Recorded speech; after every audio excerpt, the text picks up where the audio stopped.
With the holidays coming up next week, will it be quiet or will it be turbulent? We also discussed Japan, all with Bob Mason of FX Empire.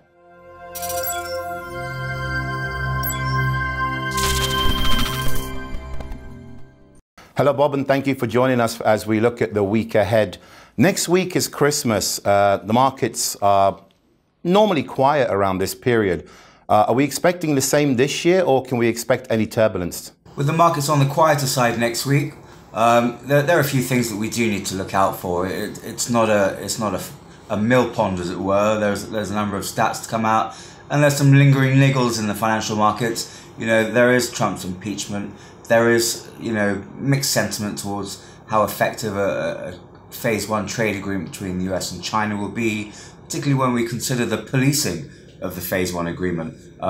We've seen that, China fall back on its obligations in the past. There's already been some talk of China being a little bit unwilling to completely go through with the agri purchases that Trump's demanded. So, on the political front, the markets will have some time to sort of digest what's happened over the last few weeks. It's been a roller coaster. So yeah, we can see some movements with volumes on the lighter side. On the economic data front, we've got the dollar in action in the early part of the week. We've got the Japanese yen in action at the end of the week, and there's some stuff out of China as well. So, expect some movement. But are we expecting anything catastrophic? Probably not. I think we've had as much as we could probably take going into last Friday's general election. It was pretty a boon for the bulls, especially for the pound until this week's retracement. So, some caution going into the new year. As we've seen through the last couple of weeks, central banks are in a position now that they're wanting to stand pat and see how things are going to unfold through the first quarter of next year. Economic data is expected to improve. The US has shown resilience. There is some form of a trade agreement in place between the US and China, and tariffs have come off. So will that unfold into further growth? It remains to be seen. For now, though, calls for a US recession have died down, so that's a plus. But yeah, I think the likes of the Kiwi dollar, the skepticism over whether the RBNZ can stand pat may see the Kiwi reverse, as it did at this time last year as well. So that could be one of the things to look out for. It appears that the statisticians and analysts are taking a week off next week due to the holidays. But maybe we can talk a little bit about the aftermath of the UK elections. Maybe you can give us your thoughts on that. Primarily focused on the pound and UK politics. They'll have some reprieve this coming week over the holidays. We're not expecting any chatter, over Brexit policy or anything else for that matter. I think, with what happens in Parliament on Friday last week, we'll expect, some reaction to that as markets consider what the implications are at the start of the year.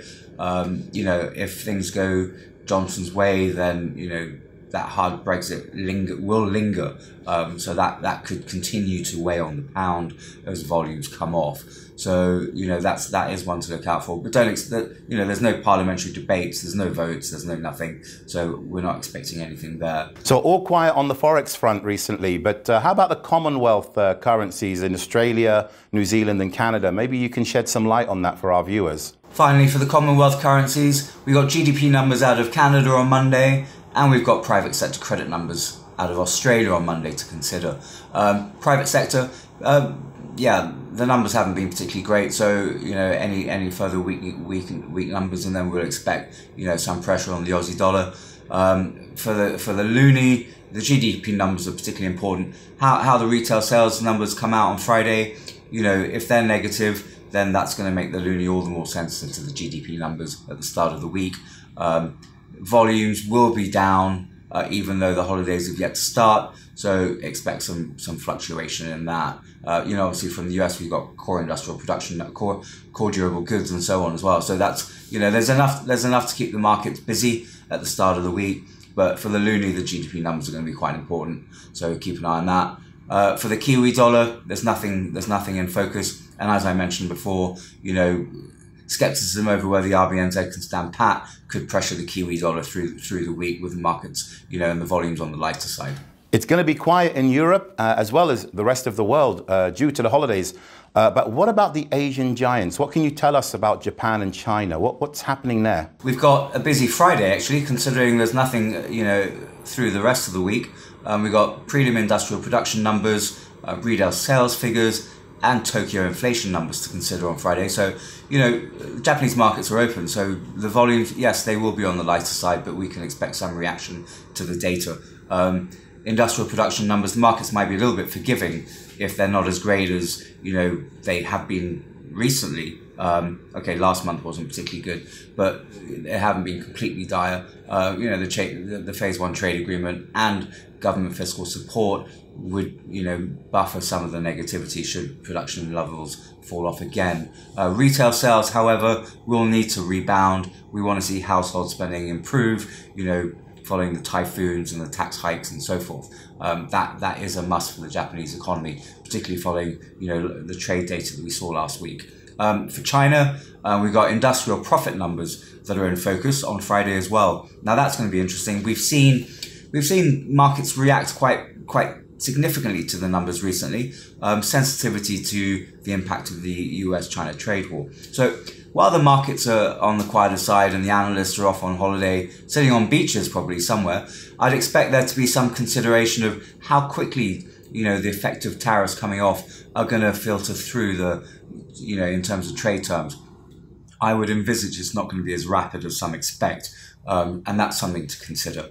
Will China be looking to send any signals through the markets when it's on the quieter side? Probably not. There's no real reason to. The phase one agreement's there, and I think the first thing, let sleeping dogs lie. Let's see how things go. I don't think they're going to ruffle Trump's feathers at this juncture. So Japan, plenty of data. China, industrial profits. I doubt there'll be anything on the political agenda for either side to be discussing. So once again, Bob, thank you so much for joining us for this episode. That was The Week Ahead with Bob Mason of FX Empire. And personally, I would like to wish all our viewers a very happy holiday.